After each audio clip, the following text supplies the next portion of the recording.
साथियों नमस्कार, आप सुन रहे हैं रेडियो धूम 89.6 FM। मैं हूं आपके साथ आपकी होस्ट एंड दोस्त जया शुक्ला। जी हाँ, आपका मनपसंद रेडियो स्टेशन 89.6 रेडियो धूम। मैं कलम हूँ, इतिहास बदलने का दम रखती हूँ।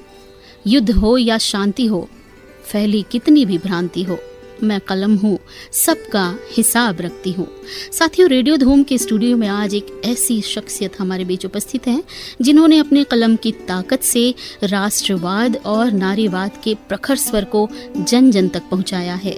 अपनी कविताओं के माध्यम से सदा देश प्रेम की भावना के साथ साथ नारी की पीड़ा और आधुनिक नारी के गौरव को व्यक्त किया है। छत्तीसगढ़ अंचल के अलावा कई राष्ट्रीय और अंतर्राष्ट्रीय मंचों पर आपने साहित्यिक प्रस्तुतियां दी हैं। साहित्यिक गतिविधियों के लिए आपको वर्ष 2021 में पंडित सुंदरलाल शर्मा सम्मान से नवाजा गया था। छत्तीसगढ़ राजभाषा आयोग द्वारा सम्मानित किया गया और ऑल इंडिया रेडियो, दूरदर्शन के अलावा आपने कई निजी चैनल्स में भी अपनी प्रस्तुतियां दी हैं। निर्णायक की भूमिका भी आपने निभाई है। इतना ही नहीं, युग कवि आदरणीय डॉक्टर कुमार विश्वास जी के साथ आपने मंच भी साझा किया है।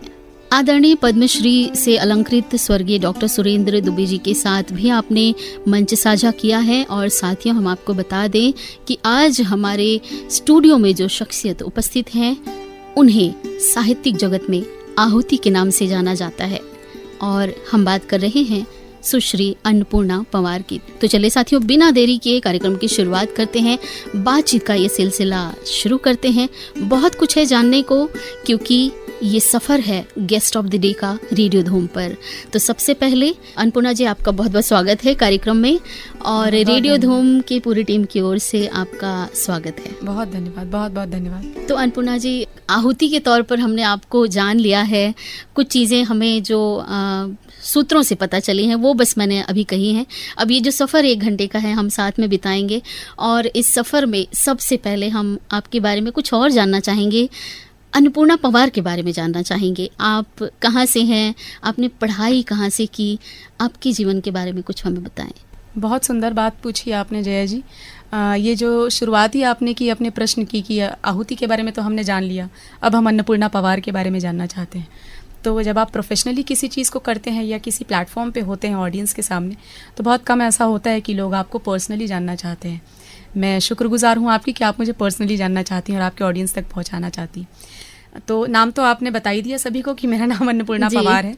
मैं सक्ती, जो नवीन निर्मित जिला है अभी कुछ साल पूर्व ही छत्तीसगढ़ में हमारे, और सबसे अच्छी बात यह है कि सक्ती जो जिला है, ये एक समय पे हमारे छत्तीसगढ़ के सबसे छोटे रजवाड़े में आता था। जी हाँ, आप जानती होंगी। राजा सुरेंद्र बहादुर जी का काफ़ी समय तक यहाँ पे अभी भी शासन था जी। तो बहुत ही प्रोमिनेंट प्लेस है हमारे छत्तीसगढ़ में और वहाँ मेरी पैदाइश हुई है।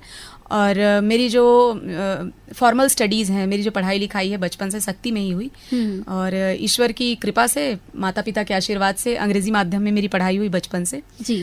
तो शुरुआत से ही from the standard 1 KG1 nursery ये जैसे पढ़ाई होती है अपनी फॉर्मल एजुकेशन, सक्ती में ही मेरी पूरी पढ़ाई हुई। एक अंग्रेज़ी माध्यम स्कूल है वहाँ। तो फॉर्मल एजुकेशन मेरा अप टिल 10th स्टैंडर्ड वहीं पर हुआ।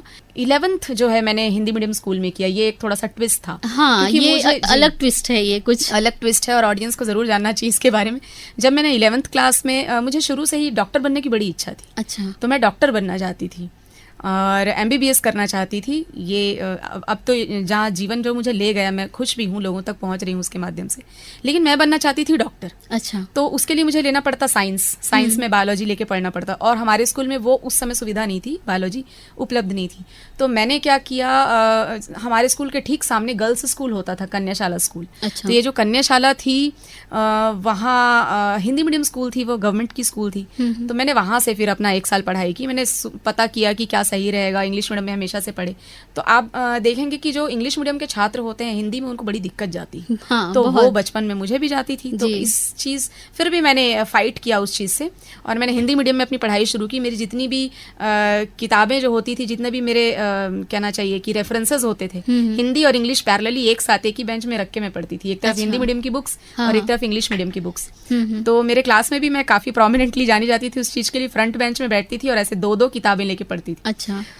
तो ये चीज़ हुई मेरे साथ बचपन में। तो मेरा स्ट्रगल समझ लीजिए वहीं से शुरू हो गया था, जब लैंग्वेज मेरी चेंज हुई। और मैंने एक चीज़ था, मैंने ज़िंदगी में चीज़ों से हार मानना थोड़ा कम सीखा है। मैंने कहा ठीक है, एक चैलेंज है, हिंदी मीडियम है, चलेगा, बाहर नहीं जा सकते, चलेगा, लेकिन मैं अपना सब्जेक्ट तो स्पॉइल नहीं करूंगी। अगर साइंस लेना है तो साइंस ही लेके पढ़ना है, कॉमर्स तो नहीं लूंगी। मेरे सारे दोस्तों ने कॉमर्स ले लिया उस समय। अब आज मुझे देख रही हैं कि हिंदी भाषा की कवित्री के रूप में ईश्वर की दया से लोग मुझे जान रहे हैं। जी जी। तो कहीं ना कहीं मेरा ऐसा मानना है कि ईश्वर ना आपको कहीं से तो गढ़ना शुरू कर देते हैं, वो आभास हमको होता नहीं। With the passage of time, जैसे जैसे समय बीतता जाता है, हम कहीं किसी जगह पे पहुंचते हैं, तो हमें एहसास होता है कि उस समय, उस साल वो जो चीज हुई थी शायद इसलिए हुई थी। तो हिंदी से मेरा जो संपर्क था काफी बढ़ा उस समय। और हिंदी में मैं पढ़ती थी, लेक्चर्स हमारे सारे हिंदी में होते थे, अंग्रेजी में मैं उसे ट्रांसलेट करती थी। और मैं अपने स्कूल में अकेली स्टूडेंट थी। मैं धन्यवाद भी देती हूँ स्कूल प्रशासन का, उस समय उन्होंने मुझे अनुमति दी कि मैं अपने आंसर्स इंग्लिश में लिखूं। मैंने कहा कि सर मुझे अपना मीडियम भी स्पॉइल नहीं करना है, कि आगे चल के मुझे अंग्रेजी में ही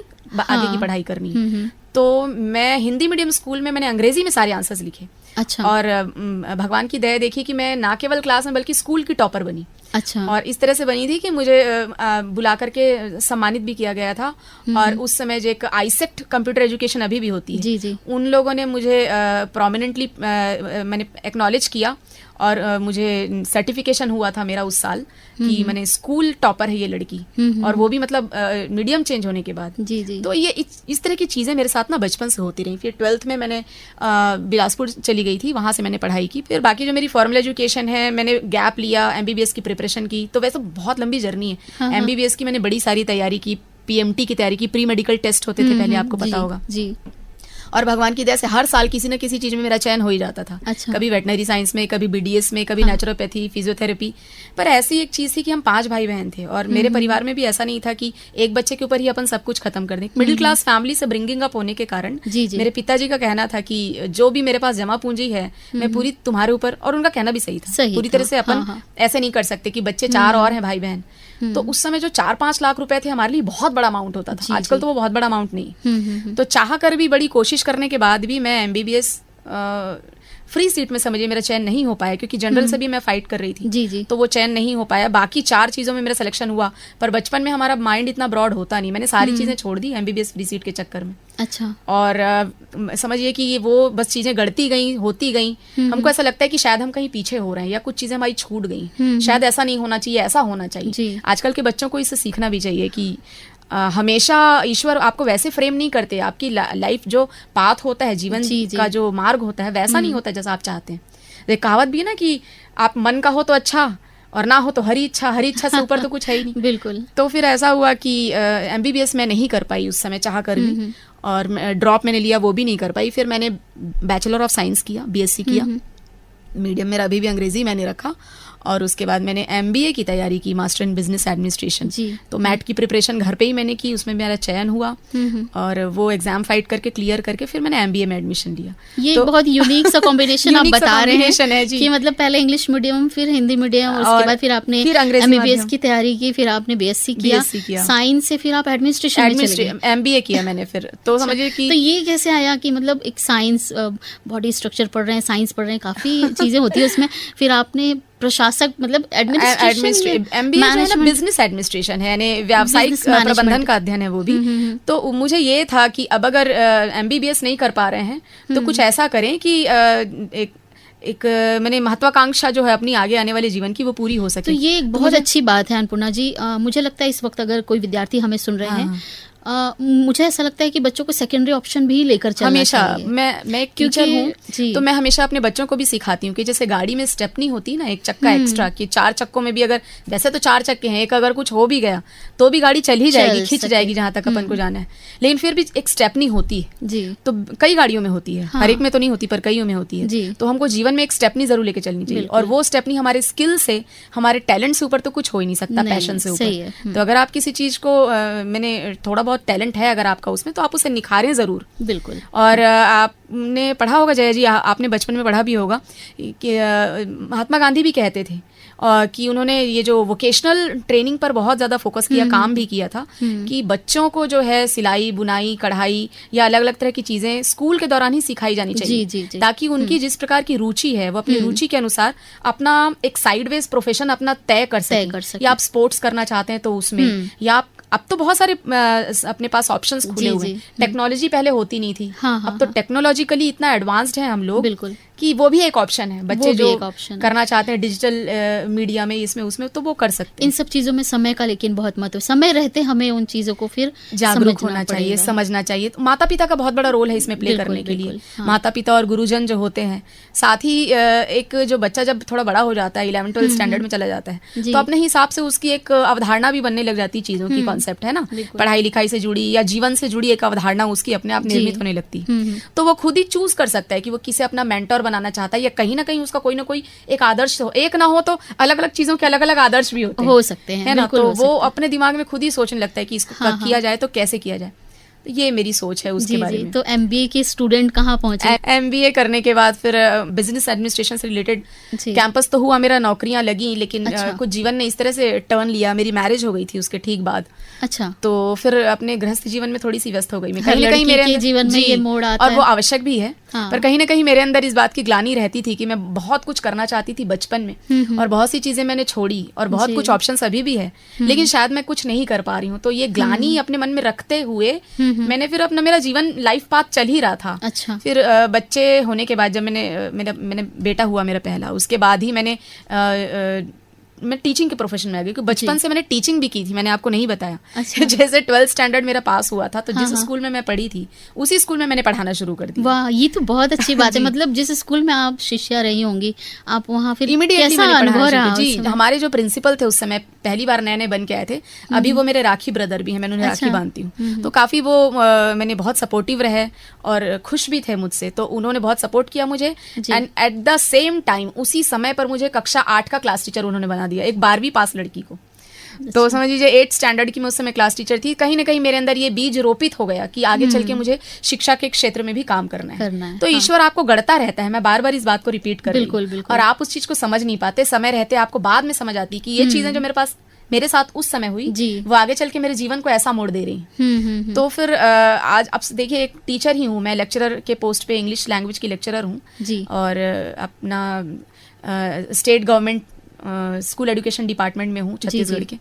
तो बस इस तरह से वो जर्नी मेरी कहीं ना कहीं उधर शुरू हो चुकी थी। अच्छा। और अलग अलग तरह की चीजें जो अपने साथ होती रहती ना, वो कहीं ना कहीं हमारी पर्सनालिटी को और हमारी लाइफ को फ्रेम करती रहती है। जैसे एक कुम्हार होता है ना, घड़े को आकार देता रहता है, ईश्वर ऐसे हमें आकार देता रहता है। जी। और वो चीजें, पढ़ी हुई चीजें या सीखी हुई चीजें कहीं बर्बाद होती नहीं, आप भी जानते हैं। इस बीच कई बार फेलियर भी आता है, लेकिन हमें उस चीज को समझना पड़ेगा कि शायद ये फेलियर नहीं है, ये हमारा स्ट्रक्चराइज हो रहे हैं। हाँ, और हमको ईश्वर गढ़ रहा है, किसी नई चीज के लिए तैयार कर रहा है। बिल्कुल। और वो जो फेलियर है, उससे हम नई चीज सीख करके एक आने वाले जीवन के लिए अपन तैयार हो सके। बिल्कुल। तो ये फिर ऐसे ही लाइफ पाथ चलता रहा। फिर मैंने टीचरशिप शुरू की, और आगे चल के फिर मैंने कई स्कूलों में पढ़ाया, सीबीएसई पैटर्न स्कूलों में पढ़ाया। लंबी जर्नी रही मेरी, करीब 14 साल तक स्कूलों में पढ़ाने के बाद फिर मैंने गवर्नमेंट जॉब के लिए अप्लाई किया, और आज आप जानती ही हैं गवर्नमेंट स्कूल एजुकेशन डिपार्टमेंट में मैं लेक्चरर की पोस्ट पर हूँ।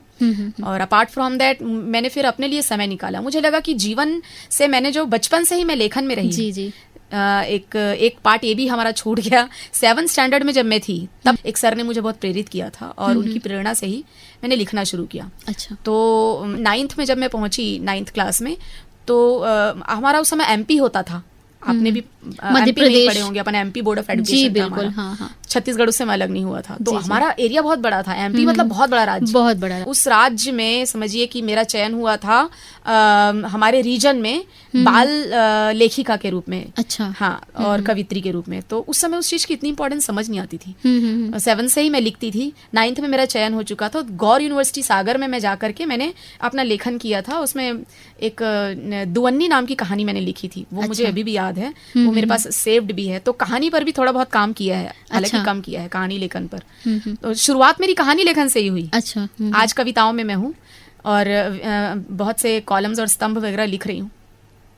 तो एक कहानी मैंने लिखी थी, वो कहानी समझिए स्टेट लेवल पे वो कहानी पब्लिश हुई थी। जी जी जी। और मुझे उस समय रिकॉग्नाइज किया गया था कि शी इज द वन। ये एक माने चाइल्ड एक लिटरेटर है या एक लेखिका है, और कविताओं के क्षेत्र में भी तब से मुझे थोड़ा सा आइडेंटिफिकेशन, पहचान जरा सी मिलने लगी थी। अच्छा, स्कूल के समय से ही। तो बस वही जर्नी थी, मुझे मेरे मन में था, मुझे बहुत कुछ पढ़ना था, बहुत कुछ मुझे लिखना था, हमेशा से ही मेरे मन में था, मेरी रुचि उस ओर थी। तो वो कहीं ना कहीं पीछे छूट रहा था। मुझे लगा कि कहीं अगर फुर्सत मिले तो सबसे पहला काम अब यही करूंगी। तो जैसे मुझे जीवन में फुर्सत मिली और मैं गवर्नमेंट जॉब में आई, तो ईश्वर की बहुत दया हुई मुझ पे, और फिर मैं लेखन के क्षेत्र में मैंने अपना थोड़ा और हाथ आजमाया, अपने आप को थोड़ा सा, अपने पंखों को जो बंधे हुए थे उनको खोलना शुरू किया। तो इस तरह से चीजें आगे बढ़ी। जी जी, आगे और भी जानेंगे अन्नपूर्णा जी आपके बारे में, बहुत इंटरेस्टिंग है आपकी कहानी। आगे अन्नपूर्णा जी आपसे जानना चाहेंगे, आपने गीत से पहले चर्चा की थी कि आपने लिखना शुरू किया और 7वीं कक्षा से आपको रिकॉग्नाइज कर लिया गया था कि आप कुछ लिखती भी हैं। ये रिकॉग्निशन सबसे पहले किसने किया था? हमारे एक सर थे दुर्गा प्रसाद भट्ट, डीपी भट्ट करके, वो हमें सोशल स्टडीज पढ़ाते थे उस समय 7th स्टैंडर्ड में। जी जी। कहीं ना कहीं शायद उन्होंने मेरे अंदर ये चेतना देखी थी, या समझ लीजिए कि ये अंकुरण उन्होंने कहीं पाया होगा जी। तो इस चीज को उन्होंने रिकॉग्नाइज किया, उन्होंने पहचान की उस चीज की, और उन्होंने मुझे प्रेरित किया कि बेटा तुम लिखो, तुम लिखो। और धीरे धीरे मैं लिखती रही, 4 पंक्ति रोज उनको लिख कर दिखाती थी।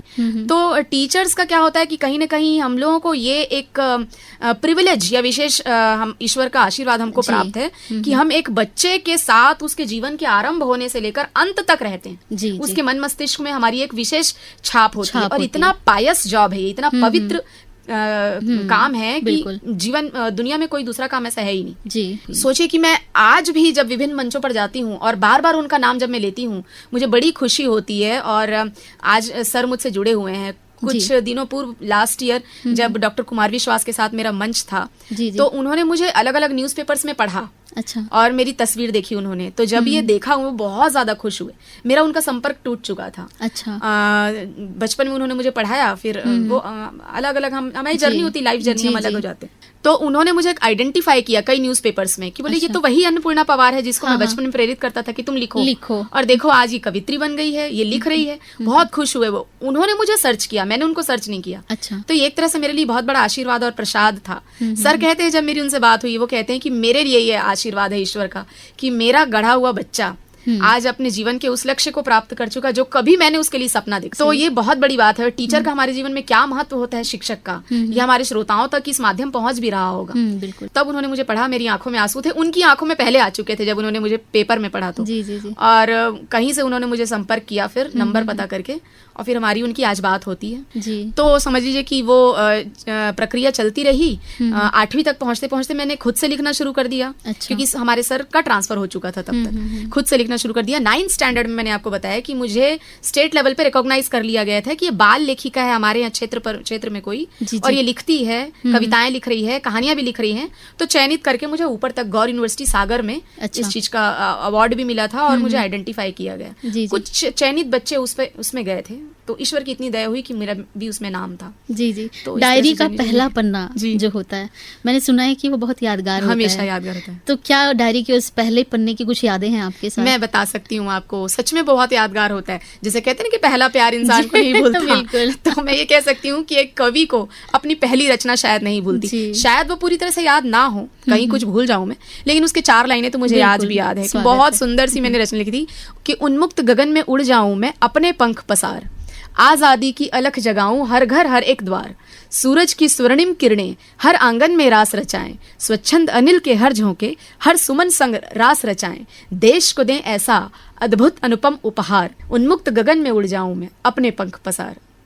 वाह, बहुत खूबसूरत पंक्तियां हैं। तो क्या ये पंक्तियों का कोई आपका आइडिया कहाँ से आया कि ये मुझे लिखना चाहिए? देखिए, मैंने तो आपको बताया कि ये जो पंक्ति मैंने लिखी, ये कक्षा 7 की पंक्तियां थी जब मैंने शुरुआत की थी। तो उस समय तो एक बच्चे को, देखिए हम बच्चों को टीचर्स का बड़ा प्रभाव पड़ता है उनके ऊपर, बहुत ज्यादा। तो हमारे जो सर थे, सोशल स्टडीज के सर थे, सामाजिक विज्ञान पढ़ाते थे, और एक तरह से वो मेरे आदर्श हुआ करते थे उस समय। उन्होंने जिन्होंने मुझे गढ़ा, तो राष्ट्रवादिता का ये जो विचार है उनके माध्यम से मेरे भीतर पहुंचा था।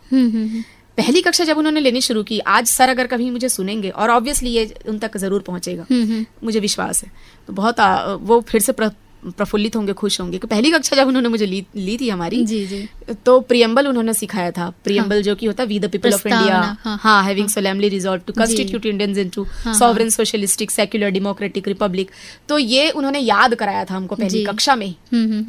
और एक हफ्ते तक वो आगे नहीं बढ़े थे जब तक सारे बच्चों को ये प्रियम्बल याद नहीं हो गया था। और जब हम लोगों ने सब बच्चों ने खड़े होकर उनको एक साथ सुना दिया था, तब वो नेक्स्ट चैप्टर में गए थे। अच्छा। तो पहले ऐसे टीचर होते भी थे जिनके ऊपर इतना प्रेशर नहीं होता था, या वो प्रेशर लेते नहीं थे कोर्स कंप्लीट करने का। खैर, ये तो अलग बात है।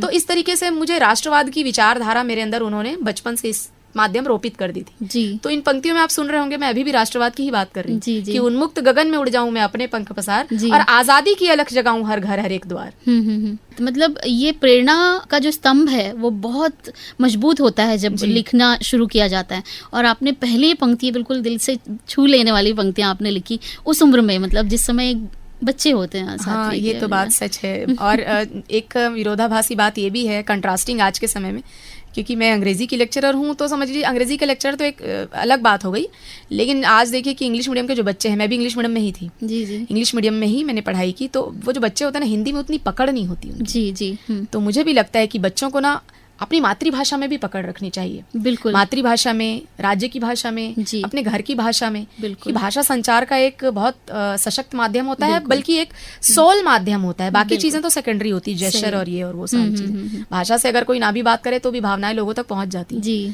पर जब आप भाषा को जानते हैं तो अवश्य ही आपका उस पे इतनी पकड़ होनी चाहिए कि आप जो कहना चाह रहे हैं सामने वाले पर्सन तक, व्यक्ति तक वैसे ही पहुंच सके जैसा आप चाह रहे हैं, और उसी तीव्रता में पहुंच सके। बिल्कुल बिल्कुल। तो ये एक बहुत अच्छी चीज होती है। इस पर थोड़ा कम ध्यान दिया जाता है आजकल।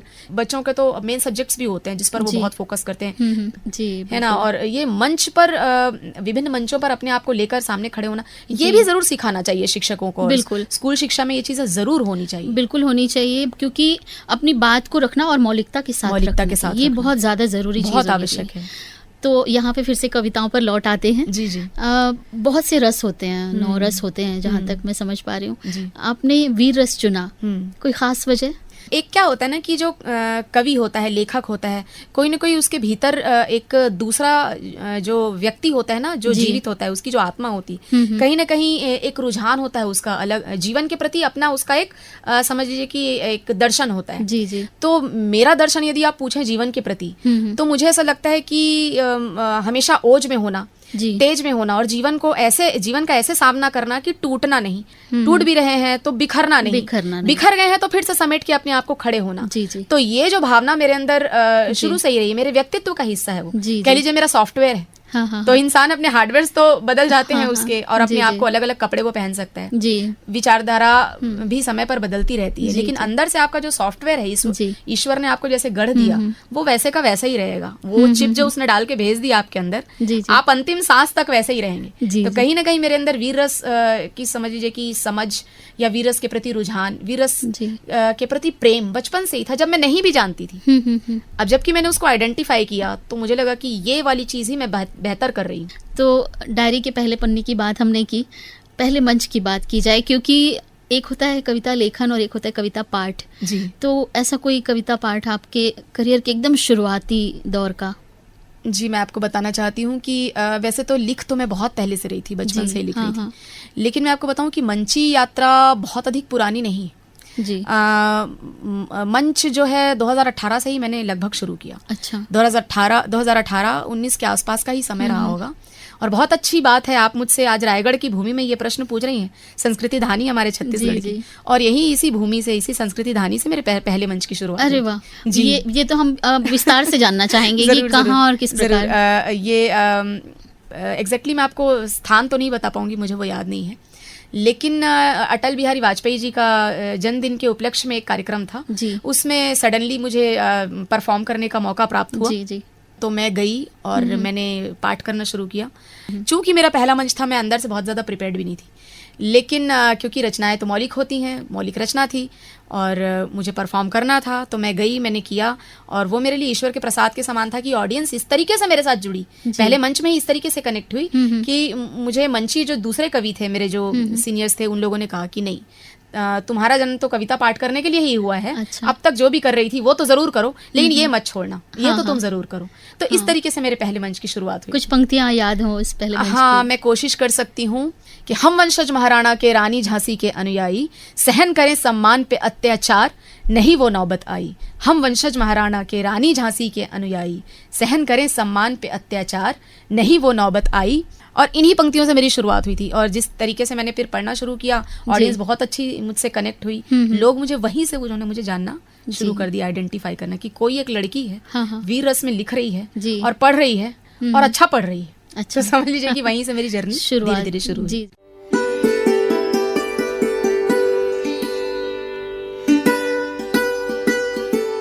आप सुन रहे हैं programme guest of the day, और आज के कार्यक्रम में हमारे साथ गेस्ट हैं अन्नपूर्णा पंवार जी। आगे हम अब अपनी जर्नी जारी रखते हैं और जानते हैं अन्नपूर्णा जी से उनके बारे में कुछ और बातें। साथियों, मैंने शुरुआत में ही आपको कहा था कि ये जर्नी बहुत इंटरेस्टिंग होने वाली है।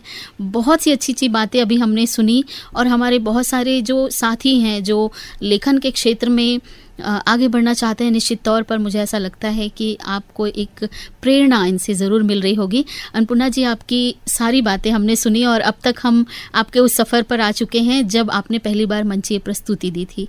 तो अब आगे आपकी कौन सी यादगार मंचीय प्रस्तुति आप इस मंच पर साझा करना चाहती हैं? देखिए, मंचीय प्रस्तुतियाँ तो जितनी भी हुई सारी की सारी यादगार ही रही हैं। अच्छा। हाँ, लेकिन कुछ पंक्तियाँ अवश्य मैं साझा करना चाहती हूँ आपके साथ, जो मेरी बहुत पसंदीदा पंक्तियाँ रही हैं जी। और ये वीर रस की वो पंक्तियाँ हैं मेरी जिन्हें आप कह सकती हैं कि प्रतिनिधि पंक्तियाँ हैं। जिस किसी मंच पर भी मैं जाऊँ, मैं प्रयास करती हूँ कि ये पंक्तियाँ मैं उस मंच से बावाज़े बुलंद ज़रूर बोलो, हाँ। ताकि ये जो भावना है वो दूर तक पहुँचे। अभी का जो समय है, जिस प्रकार का हमारे चारों ओर परिवेश बना हुआ है, कितना भी हम प्रयास कर लें, कुछ ऐसी घटनाएं दुर्घटनाएं हमारे आसपास हो जाती हैं जिन्हें चाहकर भी हम रोक नहीं पाते हैं।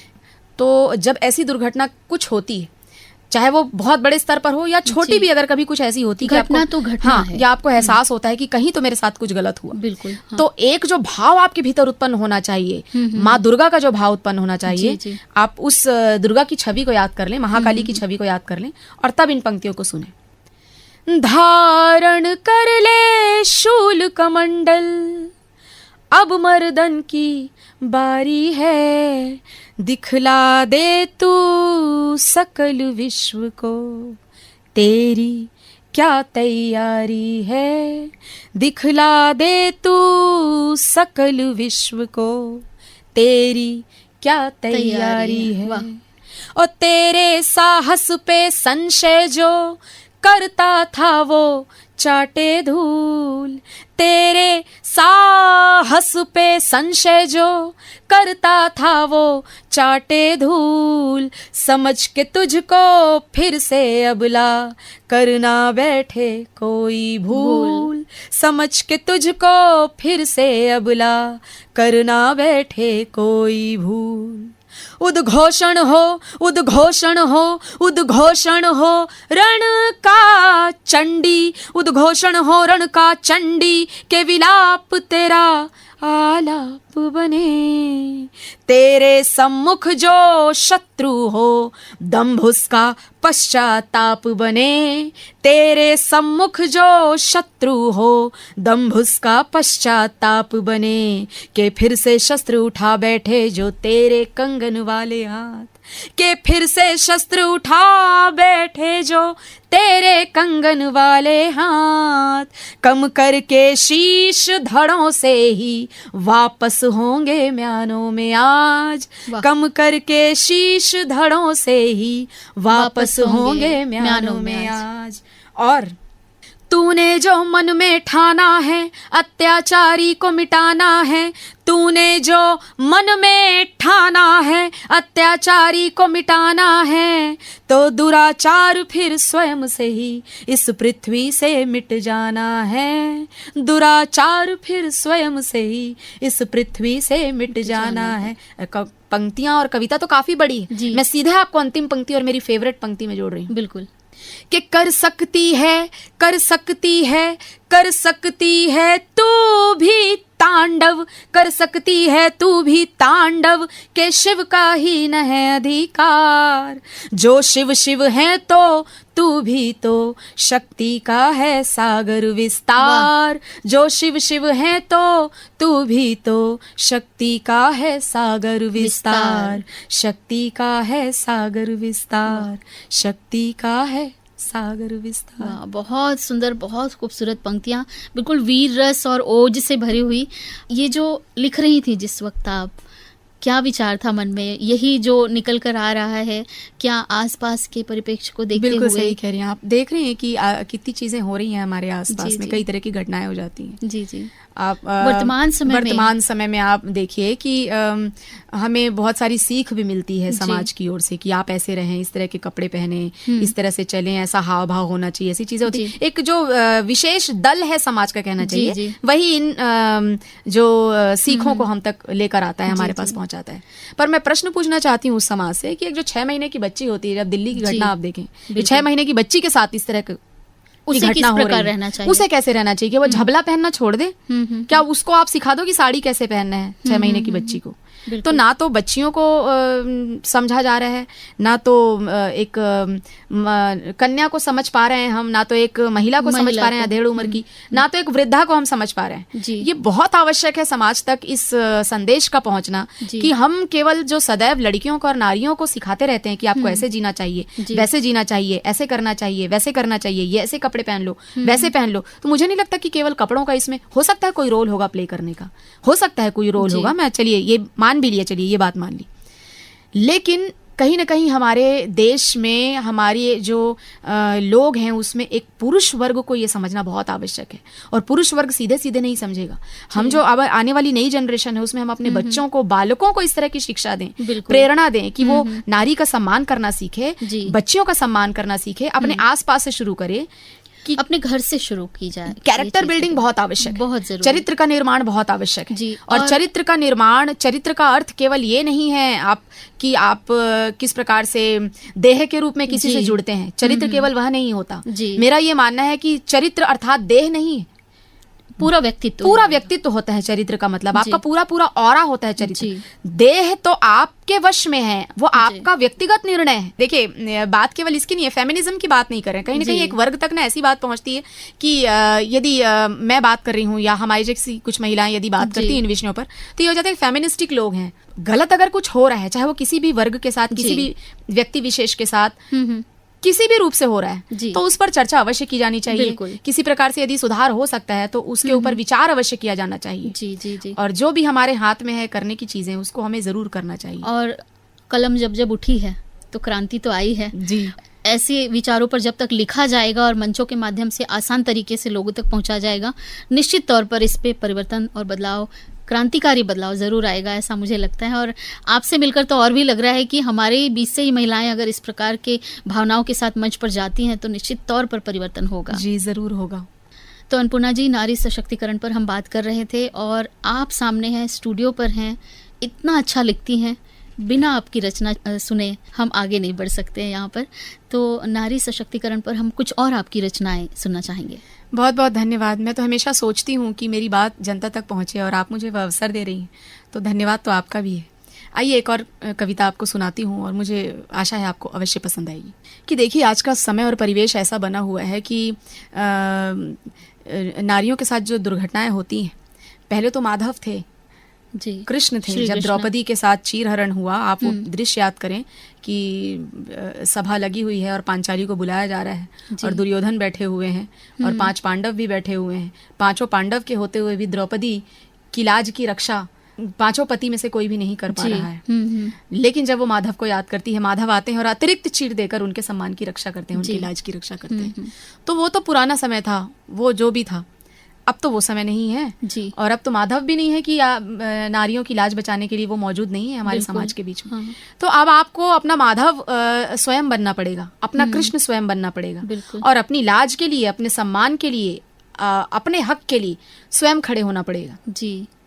तो एक कविता है मेरी जिसमें मैं माधव कृष्ण को याद करती हूँ और उन तक अपनी बात पहुँचाते पहुँचाते ऑडियंस तक, जनता तक भी पहुंचाती हूँ, मेरे पाठकों तक भी पहुंचाती हूँ, श्रोताओं तक भी पहुंचाती हूँ, तो वो कविता मैं आप तक पहुंचाना चाहती हूँ। बिल्कुल।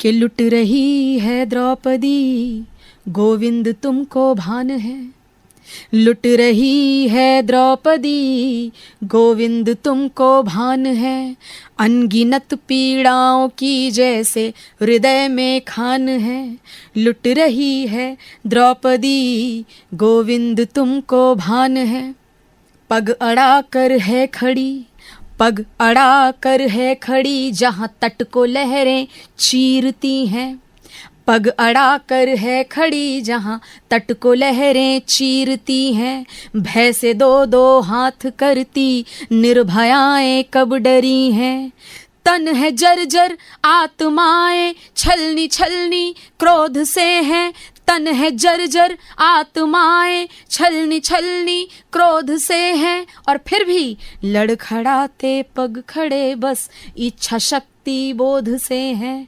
लड़खड़ाते पग खड़े बस इच्छा शक्ति बोध से हैं। तुम यदि उन अश्रुओं की बूंद का सागर संभालो, तुम यदि उन अश्रुओं की बूंद का सागर संभालो, तो समझ लेंगे कि तारण हार तेरा नाम है, लुट रही है द्रौपदी, गोविंद तुमको भान है, लुट रही है द्रौपदी, गोविंद तुमको भान है। बहुत सुंदर, बहुत आपकी पंक्तियों के एक एक शब्द मतलब महिलाओं के और जितनी नारियां हैं उनके हृदय तक, बल्कि पूरे समाज को हृदय तक पहुंचा रही हैं वो संदेश जो आप देना चाहती हैं, ऐसा मुझे लग रहा है। और हमारे श्रोता भी निश्चित तौर पर इन पंक्तियों के माध्यम से वर्तमान समय में नारियों के साथ जो समस्याएं और जो परेशानियां हो रही हैं उसको समझ पा रही हैं और किस प्रकार से हमें अपनी आवाज़ बुलंद करनी है। ज़रूर। आपकी बुलंद आवाज़ के माध्यम से उन तक ये संदेश पहुंच रहा है। ये जो पंक्तियां आपने सुनी, इसमें एक जो पहला बंद आता है, इसमें सुना आपने कि पग अड़ाकर है खड़ी जहाँ तट को लहरें चीरती। आज के समय में भी नारियों के साथ ऐसा तो कहते हैं कि नारी सशक्त हो चुकी है, बहुत सारी चीजें हैं, बराबरी का हमको अधिकार है, बहुत कुछ है, लेकिन आप और हम अभी भी जानते हैं कि कहीं ना कहीं बहुत सी ऐसी छुपी हुई चीजें हैं, दबी हुई चीजें हैं। धरातल पर जब व्यक्ति आए तो उसे समझ में आएगा कि कई चीजें ऐसी हैं जहाँ पर हम विरोधाभास का विरोधी चीजों को इस प्रकार से हम सामना कर रहे हैं, दिन प्रतिदिन में हम सामना कर रहे हैं। यदि नारी जो है अब वर्किंग लेडी है, घर को भी उसको वैसे ही बैलेंस करना है, बाहर को भी वैसे ही बैलेंस करना है ना, तो जहां तट को भी अगर लहरें चीर दें, ऐसी जगह पर भी नारियां आज पग अड़ाकर है खड़ी जहां तट को भी लहरें चीर देती और भय से दो दो हाथ करती हैं प्रतिदिन, अपने विभिन्न प्रकार के भय से, डर से दो दो हाथ करती हैं, और फिर भी निर्भयाएं नहीं डरती हैं। तो यहाँ निर्भया केवल वही नहीं है कि जिसकी देह के साथ कुछ खिलवाड़ हो गया था या एक दुर्घटना हो गई थी। यहाँ निर्भया प्रत्येक नारी है, आप भी निर्भया हैं, मैं भी निर्भया हूँ, और प्रत्येक नारी जो हम आसपास अपने नारियां कन्याएं जो देखते हैं कि अलग अलग तरह की चीजों से जो फाइट कर रही है सोसाइटी के साथ, उसके दकियानुसी ख्यालों के साथ, विचारों के साथ फाइट कर रही है और लड़कर आगे बढ़ने का प्रयास कर रही है। भीड़ के बीच में आप देखें कि कवि सम्मेलन जगत में भी आप देखें 8-8 कवि अगर बैठे हुए मंच पर तो बीच में एक कवित्री बैठी रहती है, और ये दृश्य हमें ना हर विभाग में हर विभाग में दिख सकते हैं। तो वो जो मेरा ये मानना है जया जी कि वो एक औरत जो किसी तरीके से औरत, लड़की, नारी आगे बढ़कर अगर वहां तक पहुंची है कि 8 लोगों के बीच में वो बैठी है और उसको वो सम्मान प्राप्त हो रहा है जो विभिन्न 7 पुरुषों को प्राप्त हो रहा है, तो कहीं ना कहीं उसका सम्मान अवश्य करना चाहिए, और जितना सम्मान दे रहे हैं उससे अधिक करना चाहिए। उसकी जर्नी को आप देखें, उसकी यात्रा को देखें कि ऐसा उसने क्या किया होगा या किस तरीके से वो वहां तक पहुंची। और नारियों के साथ भी मैं अवश्य अपील करना चाहती हूँ इस माध्यम से कि कहते हैं कि औरत ही औरत की दुश्मन होती है कहीं ना कहीं, तो ये विचार हटाना पड़ेगा और हमको प्रूफ करना पड़ेगा, हमको साबित करना पड़ेगा कि एक्चुअल में सत्य तो ये है, धरातल सत्य ये है कि सच में अब ऐसा समय नहीं है कि औरत की दुश्मन हो, नहीं है ना, और ना ही होना चाहिए। आज भी बहुत सारी ऐसी कम्युनिटी हैं, बहुत सारे ऐसे समुदाय हैं, बहुत सारी ऐसी आदिवासी समाज अगर आप विशेष तह देखें, गहराई से अगर आप घुसें तो आपको पता चलेगा कि पितृसत्तात्मक समाज जो है वो बाद में बना है, बहुत बाद में बना है। शुरू से तो ये मातृसत्तात्मक ही रही है, हमारी पूरी सभ्यता जो रही है। कौन्तेय कहते हैं अर्जुन को, कौन्तेय कहते हैं, ठीक है, पांडुपुत्र भी कहते हैं, लेकिन कौन्तेय भी कहते हैं। आपने सुना होगा कि कुंती पुत्र अर्जुन, ठीक है। और हमारा समाज, हमारी सत्ता, वैसे बहुत से ऐसे आदिवासी समाज आज भी हैं। नागालैंड की एक पूरी की पूरी ट्राइब है जो आज भी जीवित है, जहां महिलाएं जो होती हैं रूल करती हैं, जहां वो अच्छा, ये जो व्यवस्था बनी होगी वो शायद इसलिए भी बनी होगी कि कहीं ना कहीं 9 महीने तक वो गर्भ में शिशु को रखती है, तो वो थोड़ी अशक्त हो जाती है उस समय, उस दौरान। और ये हम सब एक जो सशक्त और प्रौढ़ ऑडियंस हमारे कार्यक्रम को सुन रही है, तो वो जानती भी है कि महीने के कुछ दिन भी ऐसे होते हैं जब महिलाओं को थोड़ा शारीरिक अक्षमता रहती है, उनकी महसूस होती है।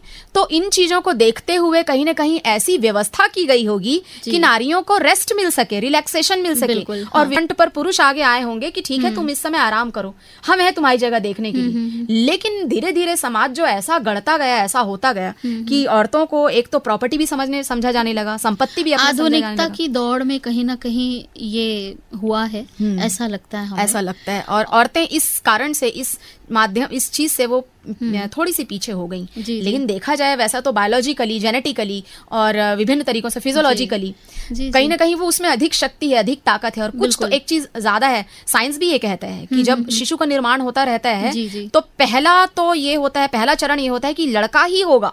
लेकिन कहीं अगर उसमें एक हफ्ते के दौरान कुछ ऐसे परिवर्तन हो जाते हैं, क्रोमोसोमल चेंजेस या किसी प्रकार के, ऐसा, क्योंकि साइंस की भी छात्रा रही हूँ, तो कुछ ऐसे परिवर्तन अगर उसके भीतर होते तो वो नारी लड़की बनती है, वो महिला बनती है, नारी बनती है, लड़की बनती है। जो भ्रूण होता है वो कन्या में परिवर्तित होती है। तो कहीं ना कहीं ईश्वर कुछ अतिरिक्त डाल रहा है, तब वह कन्या बन रही है। जी, तो फिर न जाने क्यों समाज फिर औरतों को कम समझता है, पीछे समझता है कि कहीं ना कहीं तो हमें दूसरों से कुछ अधिक ही है, कम तो कुछ भी नहीं। गहराई से विचार करने की आवश्यकता है आज भी इस पर। और मेरा ये भी मानना है कि कहीं किसी को आगे या पीछे ना समझा जाए, केवल बराबर समझ लिया जाए। हमको आप हमारी रक्षा ना करें। लड़की नहीं कहती कि भाई मेरी रक्षा करो आज के समय में, लेकिन असुरक्षा की भावना भी ना हो। उसको केवल आप अपनी बात कहने का अधिकार दे दो, मंच दे दो, उसको स्वतंत्रता दे दो, आप उसका सम्मान करो कि वह केवल इतना चाहती है। बाकी अपने लिए भूमि वो खुद तैयार कर लेगी, पृष्ठभूमि। तो अन्नपूर्णा जी, आगे हम कुछ और भी बातें आपसे संबंधित जानना चाहेंगे। ये तो बात हुई कविताओं की, लेखन की।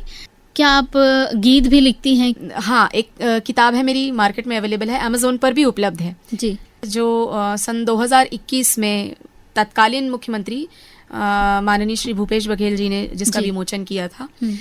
किताब का शीर्षक है आहुति कविताओं की। आहुति कविताओं की। इसमें खास बात आप नोटिस भी कर पा रही होंगी कि इसमें मेरा पेन नेम भी है। जी। और कविताओं के माध्यम से आहुति दी है मैंने राष्ट्र धर्मिता को, अपने वो जो भावना है जी, वो जो यज्ञ है, उस यज्ञ में ये किताब मेरी एक आहुति के समान के तौर पर, इसलिए इस किताब का शीर्षक रखा गया आहुति कविताओं। जी। ये जो किताब है विभिन्न वर्गों में बटी हुई है। अच्छा। इसमें एक वर्ग है इसका शौर्य, और जिसमें ये वीर रस की विभिन्न कविताएं हैं जी, और देश प्रेम से संबंधित कविताएं हैं। एक वर्ग है जिसमें हम नारीवादिता पर बातचीत करते हैं जी, उससे जुड़ी हुई कविताएं हैं। एक मिसलेनियस वर्ग भी है जी। और एक जो है कहना चाहिए कि या स्पिरिचुअलिज्म पर एक वर्ग है, अध्यात्म से संबंधित। तो इस प्रकार से विभिन्न वर्गों में बटी हुई वह एक प्यारी छोटी सी हैंडी किताब है। बहुत महंगी, कहना चाहिए कि बड़ी नहीं है, ऑब्वियसली महंगी भी नहीं है। मैं चाहती हूँ श्रोता अवश्य जाएं और उस किताब को सर्च करके उसे पढ़ें, शायद उन्हें आनंद आएगा।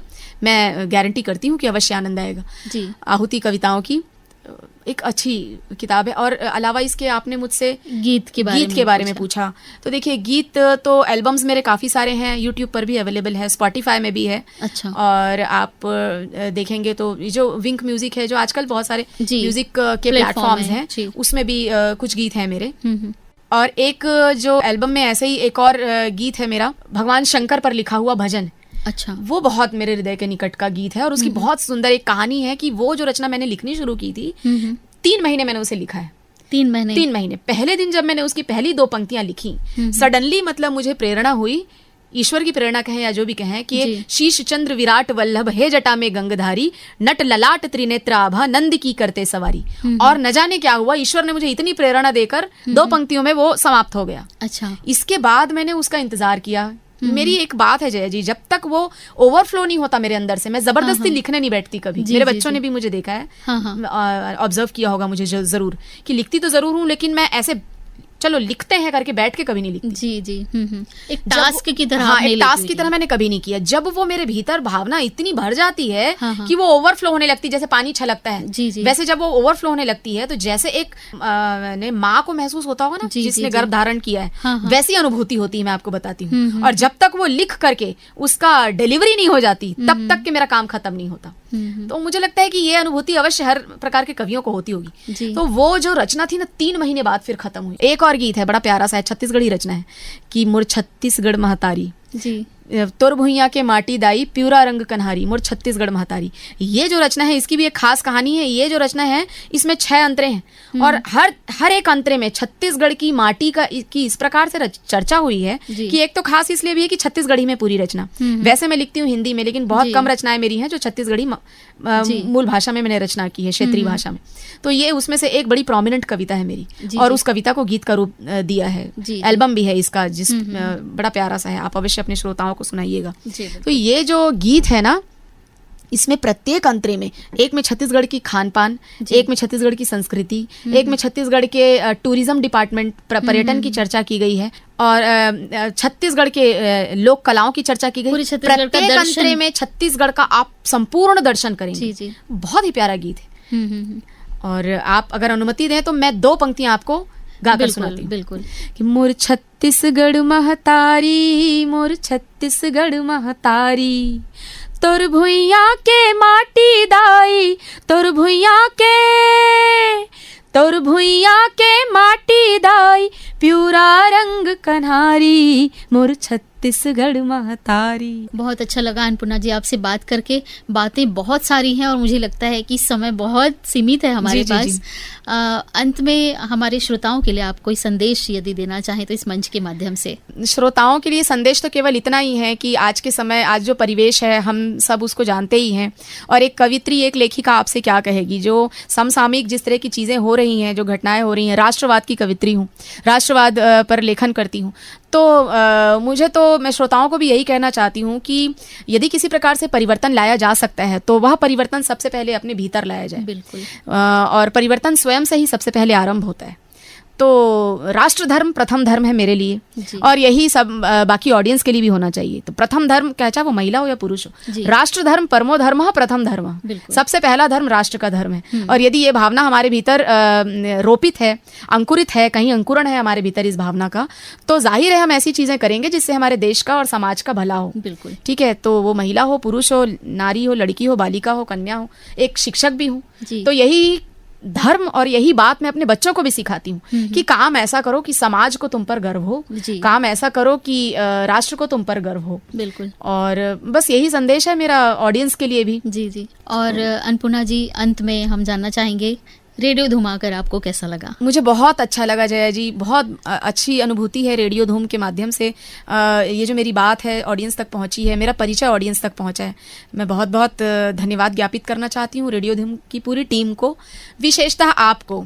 आपसे मिलकर के मुझे ऐसा लगा है कि जैसे शायद मैं आपको पहले से ही जानती थी और काफ़ी हमारे ऐसे विचार हैं जो एक प्लेटफॉर्म पर, एक ही जगह पर आकर मर्ज हो जाते हैं, मिल जाते हैं। हाँ। तो मुझे बहुत खुशी हुई आपसे मिलकर के। रेडियो धूम को बहुत बहुत मैं धन्यवाद देना चाहती हूँ, बहुत बहुत बधाई भी देना चाहती हूँ कि इस माध्यम से, साथ ही साथ मैं बधाई देना चाहती हूँ 15 अगस्त जस्ट सामने ही है, तो कोई ऑडियंस से अपील भी करना चाहती हूँ, कुछ ऐसा काम करें, कोई तो ऐसा काम, चाहे आप किसी को बताएं या ना बताएं, कोई ऐसा काम, कोई ऐसी भावना, कोई ऐसा विचार मन में लेकर आए, कोई ऐसा लक्ष्य आप साधें, कोई तो ऐसा संकल्पना आप करें, परिकल्पना ऐसी आपके मन मस्तिष्क में हो, कोई योजना हो आपके मन मस्तिष्क में कि अगर मैं हूँ इस देश का नागरिक या नहीं भी हूँ, इस देश में मैंने, इस माटी में, मातृभूमि में मैंने जन्म लिया है, क्या मैं ऐसा कर सकता हूँ, या जो मैं काम कर रहा हूँ उसके माध्यम से मैं क्या ऐसा कर सकता हूँ कि कहीं ना कहीं मेरे आसपास के लोगों को इसका फायदा हो और वो राष्ट्र धर्म को कहीं प्रेरित करता हो, राष्ट्र धर्मिता का बोध उससे होता हो। बिल्कुल बिल्कुल। बहुत अच्छे संदेश के साथ आज के इस कार्यक्रम को हम अंतिम विराम देते हैं। और अन्नपूर्णा जी, आपका भी बहुत बहुत धन्यवाद, बहुत अमूल्य समय आपने हमें दिया है और बहुत अनमोल बातें भी हमारे इस माध्यम से हमने की हैं और निश्चित तौर पर हमारे श्रोताओं को ये कार्यक्रम बहुत पसंद आएगा। आपको बहुत बहुत धन्यवाद। बहुत बहुत धन्यवाद आपका भी जया जी, और पुनः पुनः आपका धन्यवाद, श्रोताओं का धन्यवाद, रेडियो धूम का बहुत बहुत धन्यवाद। Thank you so much.